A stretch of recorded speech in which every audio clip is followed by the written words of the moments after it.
SF, 사이언스 픽션은 과학기술과 관련된 내용을 표현하는 장르로. 자, 일단은 SF 정의식 하시고요. 이것도 우리 모르는 사람 없으니까 넘어갈게요.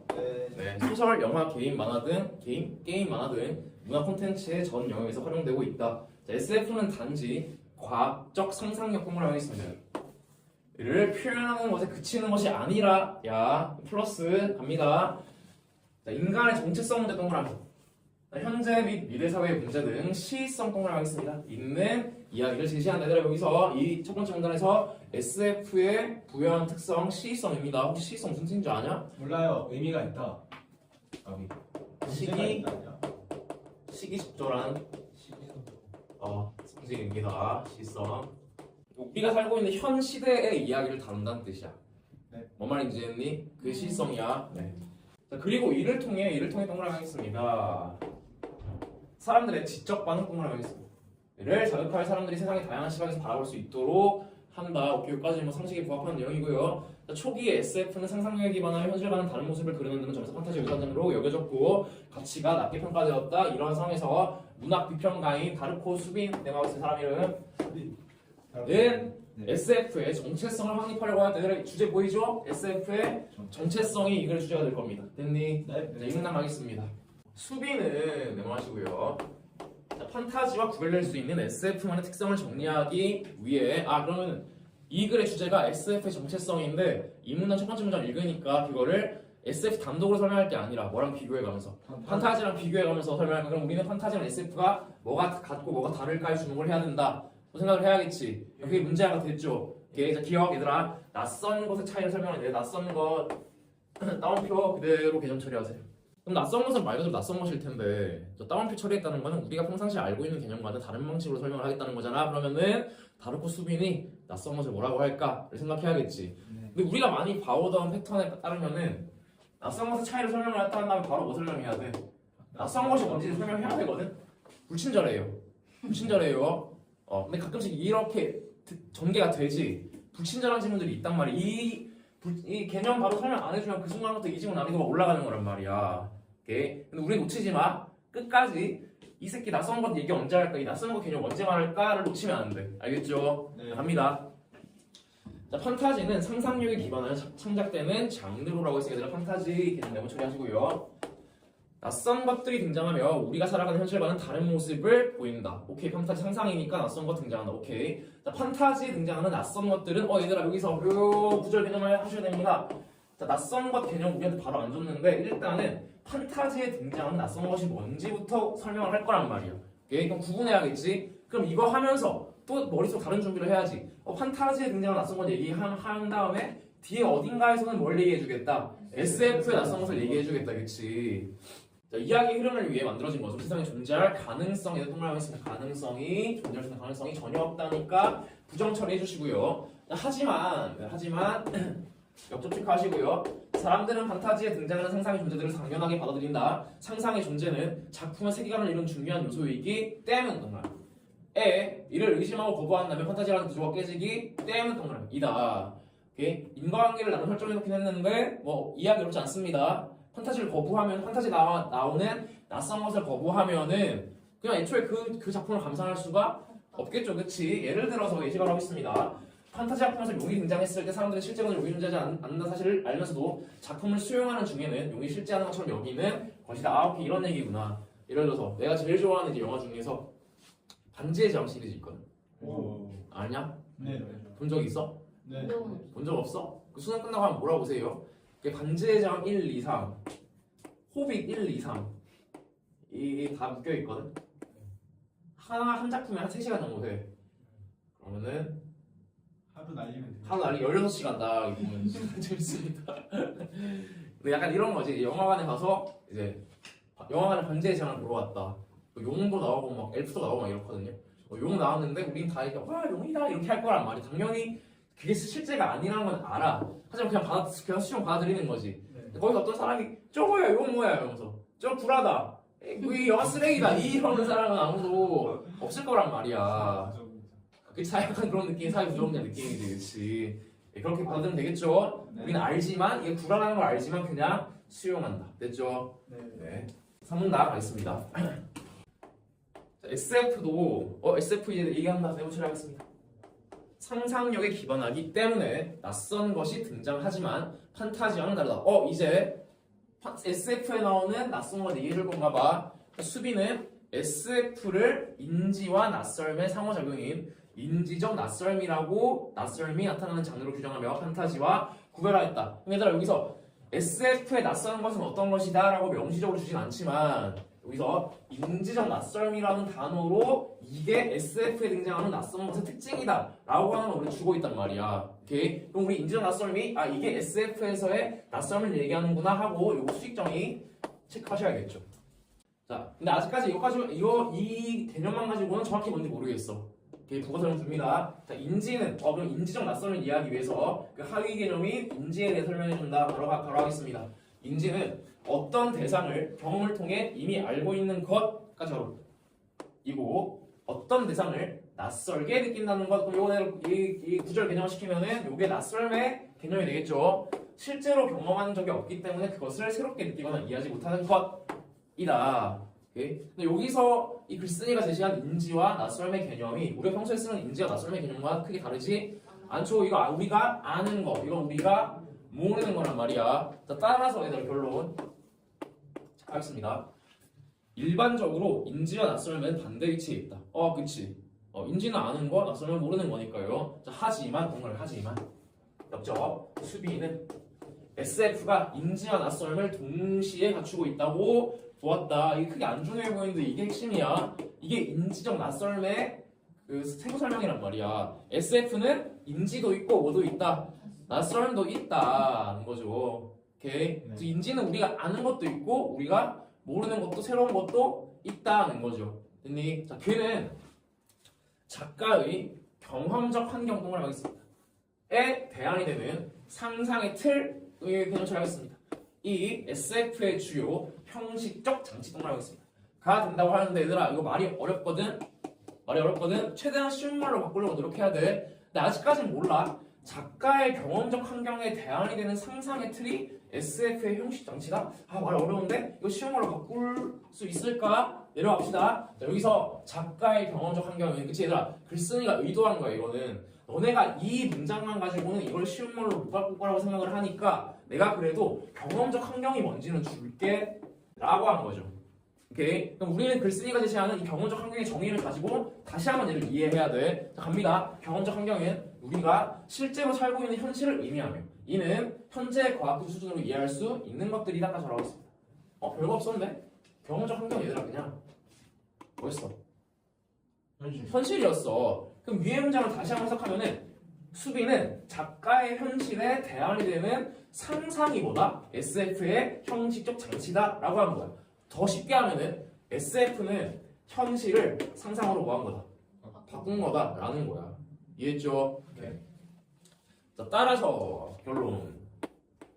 작가의 경험적 환경은 모두에게 익숙하게 느껴지는 인지의 영역에 해당한다. 당연하죠 얘들아. 인지는 우리가 아는 거고 경험적 환경은 현실이었으니까 현실은 우리가 아는 거란 말이야. 오케이. 자, 하지만 역적 상상의 틀은 다르다. 예를 들면 이 식으로 하겠습니다. 예를 들면 근데 다르다 했는데 뭐가 다른지 우리 파악 가능해. 우리가 아는 거 모르는 거. 모르는 거. 모르는 거잖아 얘는. 그치. 그러니까 경험적 환경은 현실이니까 우리가 아는 거고 그걸 작가가 비튼 상상의 틀은 우리가 모르는 거니까 낯설음인 거죠. 이해했니? 자, 예를 들어 어떤 SF 작품의 빛의 속도로 이동하는 우주선이 등장한다고 하자. 이를 접한 사람들은 자신이 경험한 현실과 다르다는 것을 이미 알고 있다. 빛의 속도로 이동하는 우주선은 현재 과학기술 수준으로는 실현할 수 없고 상상력에 기반하여 창작된 낯선 것이지만 과학적 활동을 하고 있습니다. 이를 기반으로 하여 개연성 평가를 하겠습니다. 를 추구한다는 점에서 판타지 낯선 것과는 다르다. 이런 말이구나. 이 예시에서 얘들아 제일 마지막 부분에 등장한 특성들이 우리한테 핵심적인 정보를 주고 있단 말이야. 오케이? 그냥 아예 생짜 낯선 게 아니라 생짜 새로운 게 아니라 용 같은 거는 진짜 현실에 존재할 가능성이 없잖아. 근데 이런 빛의 속도로 이 운행하는 우주선은 새로운 것이긴 하지만 현실에 없는 거긴 하지만 현실의 과학적 원리를 기반으로 했단 말이야. 오케이? 그럼 SF는 현실의 과학적 원리를 기반으로 해서 상상력을 발휘하는 거구나. 그걸 다루고 수빈이 뭐라고 했구나? 인지적 낯설미라고 했구나라고 이해를 하셔야 한단 말입니다. 알겠죠? 불친절해. 이 3문 단위 불친절해 얘들아. 하지만 할 수 있어. 알겠죠? 그리고 넘어갈게요. SF에 등장하는 어디 갔니? SF에 등장하는 어디 갔니? 낯선. 나 놓쳤다. 그리고 SF에 등장하는 낯선 것을 접하는 사람들은 판타지를 접할 때와 달리 얘들아 달리 이를 당연하게 여기지 않고 낯설게 바라본다. 얘들아 이것도 차이점이지. 일단 낯선 것의 개념 자체가 다르고요. 그 다음에 낯선 것이 등장했을 때 사람들이 그걸 어떻게 수용하느냐 하는 태도가 다르지. 판타지에 등장한 낯선 것은 그냥 존재 가능성이 없기 때문에 수용해. 반면에 SF에 등장하는 낯선 것은 존재 가능성이 뭐 없긴 하지만 현실을 기반으로 했기 때문에 오히려 더 어때 우리한테? 나 새롭단 말이야. 이해하셨죠? 네. 수비는 내마시고요. SF의 낯선 것이 드디어 준다. 이 불친절의 향연을 끝내고 드디어 우리한테 준다. 이게 뭔지 낯선 것이 돌아가겠습니다. 단지 상상력을 표현하는 작품 속 장치로 붙이는 것이 아니라 낯설음을 유발하는 것으로 보았다까지 하시면은 이게 수빈이 얘기하는 SF의 낯선 것의 정의겠네요. 우리한테 낯설음을 유발하는 어떤 것이다. 됐니? 네. 자, 그동안 경험하지 못했던 것을 바라보며 느낀 낯설음은 사람들이 실제로 경험하고 있는 현실에 대한 낯설음으로 이어진다. 이거 새로운 내용이거든요. 그다음 인과관계 설정돼 있지? 이거 더블씩 하겠습니다. 그동안 경험하지 못했던 것을 바라보며 느낀 낯설음.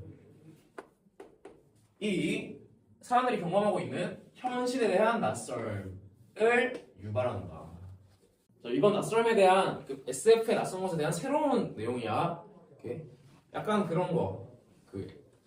최근에 SF 거장이라고 하면 이제 당연히 크리스토퍼 노란 감독이 제일 그거인 것 같은데 나는 이런 경험을 인셉션을 봤을 때 해본 적이 있어. 인셉션 띵작이잖아. 이거 좋아하는 사람이 몇 번씩 본단 말이야. 나도 영화관에서 봤는데 인셉션 애들 너무 영화 봤니? 내용 알고 있어? 어떤 내용? 대충 얘기해주면은 꿈속의 꿈으로 들어가는 거야. 그러니까 꿈에도 단계가 있는 거야. 그래서 뭐 현실에서 1차 꿈으로 들어가고 꿈에서 또 꿈으로 들어가요? 1차 꿈에서 또 2차 꿈으로 들어가고 2차 꿈에서 또 3차 꿈으로 들어가고 하다 보면은 저 끝에는 이제 심연이 있어. 근데 여기까지 떨어지면은 나올 수가 없어. 자기 정신에 갇히는 거야. 대충 그런 내용이거든. 그래서 이 약간 어떤 내용이냐면은 이 팀이 있어. 이 팀이 어떤 기업 총수의 의뢰를 받아가지고 상대 누구였지? 하여튼 상대 누군가 경쟁 기업 총수의 머릿속에 잠입해가지고 여기 무의식을 하나 심어놓고 다시 현실로 탈출하는 게 이제 스토리거든. 재밌어. 근데 이게 되게 새로운 시도란 말이야. 꿈속의 꿈, 또 꿈속의 꿈, 꿈속의 꿈 이런 식으로 이어지는 게. 이게 딱 보고 나오면은 현실이 낯설어 보여. 이게 현실. 왜냐면 이 영화에서 이 꿈속의 장면들을 되게 현실적으로 묘사하거든. 그러니까 꿈이 거의 현실화돼 있어 거의. 그래서 딱 나오면은 이게 현실인가? 아니면 내가 꿈속에 꿈을 꾸고 있는 건가? 아니면 꿈속에 꿈을 꾸고 있는 건가? 이런 식으로 현실을 새롭게 바라보게 된단 말이야. 그런 걸 수비는 SF에 낯선 것이 현실에 대한 낯설음을 유발한다고 본 거죠. 이해하셨나요? 네. 당연하다고 생각했던 현실을 낯설게 느끼며 새로운 관점에서 바라볼 수 있는 것이다. 수비는 SF의 낯설음은 단지 새로운 것을 접하며 느끼는 것을 그치지 않고 현실을 바라보는 다른 시각을 제공함으로써 현실을 보다 깊이 있게 이해하는 도구가 될 수 있다는 점에서 판타지와 구별할 수 있다고 보았다. 자, 세부 소설인데요. 그냥 이 내용 다시 한번 얘기해 준 거야. SF의 낯선 것은 어디까지 이어진다? 현실까지도 이어진다. 됐죠? 네, 3문 나갑니다. 수비는 SF의 적재성을 보여주는 다른 특징으로라고 했으니까 얘들아 이제는 낯선 것과 다른 특징이 나옵니다. 준비하세요. 녹음을 이야기하였다. 차붐이 아니죠. 녹음이죠. 녹음은 내보겠습니다. 새로운 것을 의미하며 이게 녹음의 개념이네요. 쉬웠네요 얘들아. 새로운 것입니다. 사람들이 경험하는 현실과 SF 속 세계를 구분해주는 가장 큰 구분점이 된다고 했으니까 이 뒷내용도 사실은 녹음의 개념이라고 할 수 있겠죠. 녹음은 현실과 SF의 구분점이다. 됐나요? 자, 녹음의 특징은 총체적 동그라미 하세요 얘들아. 모든 것을 포괄한다. 자, 이는 새로운 것으로 인해 사람들의 가치관이나 세계관이 바뀔 정도로 강한 영향력을 미친다는 것을 의미한다. 오케이. 그럼 이것도 사실은 앞에 나와 있었던 낯선 것과 관련된 내용과 크게 다르지 않지. 영화 속에서의 낯선 것, 영화 속에서의 녹음이 어디까지 이어진다? 현실까지 이어진다, 그치? 자, 예를 들어서 이 식으로 하겠습니다.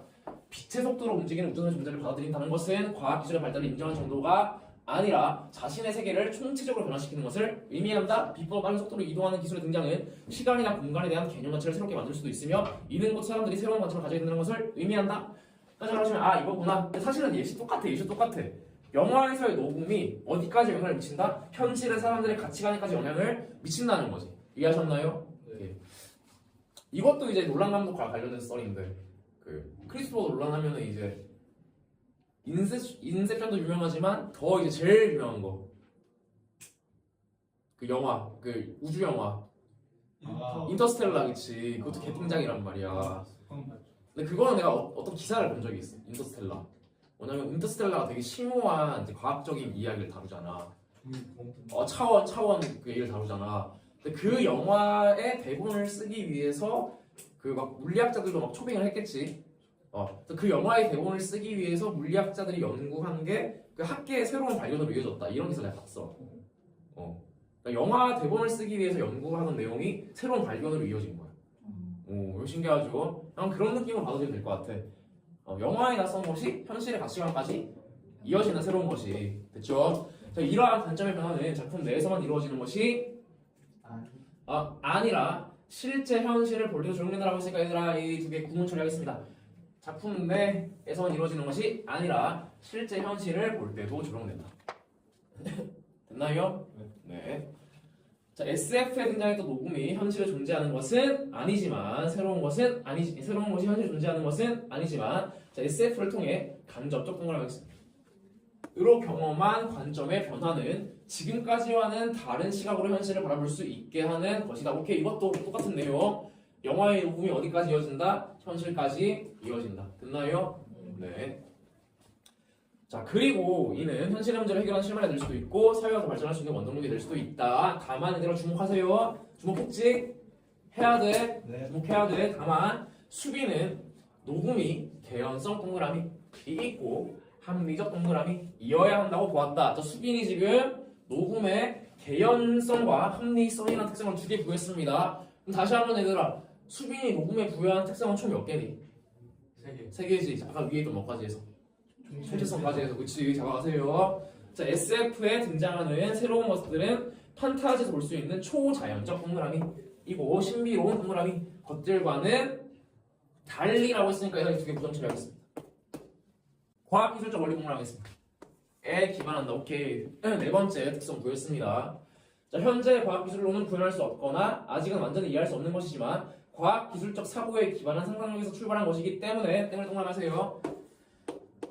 인과 현실의 사람들을 납득시킬 수 있는 설득력 있는 구성이 가능하고 총체적으로 동그라미하겠습니다. 다시 한번 총체성이라는 고유한 특성이랑 연결시키고 있네요. 유발할 수 있는 것이다. 수비는 이러한 녹음 특성을 잘 구현할 수 있어야 진정한